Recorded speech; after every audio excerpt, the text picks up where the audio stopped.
তোমাদের সকলকে জানাই শুভ দীপাবলি। দীপাবলির অনেক অনেক শুভেচ্ছা রইলো আমার এবং আমার পরিবারের তরফ থেকে তোমাদের জন্য। খুব ভালোভাবে সবাই কালী পুজো দীপাবলি সেলিব্রেট করো, আর খুব সেফলি তোমরা এনজয় করো।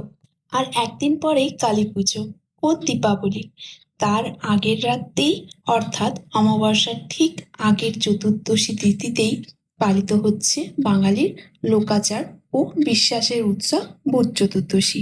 মতো আমাদের কিন্তু ভূত চতুর্দশীর দিন ভাতের সাথে দুপুরবেলায় ভাতের সাথে থাকে 14 শাক ভাজা, তো ওটা তো থাকেই। আর সন্ধেবেলায় জ্বালি 14 প্রদীপ। নাম্বার 3, সন্ধ্যের পর ঝাড়ু দিতে নেই। নাম্বার 4, শ্মশান বা কবরস্থান এড়িয়ে চলতে হয়। নাম্বার 5, ভাঙা কাঁচের জিনিসপত্র বাড়িতে রাখতে নেই। নাম্বার 6, দুধ বা দুধ জাতীয় জিনিস কাউকে দিতে নেই। নাম্বার 7, মহিলারা রাত্রিবেলায় চুল খোলা রাখতে নেই। নাম্বার 8, সন্ধে হয়ে গেলে ঘরে আলো জ্বালিয়ে রাখতে হয়। তোমরা কিভাবে ভূত চতুর্দশী সেলিব্রেট করলে অবশ্যই কমেন্ট করে জানিও।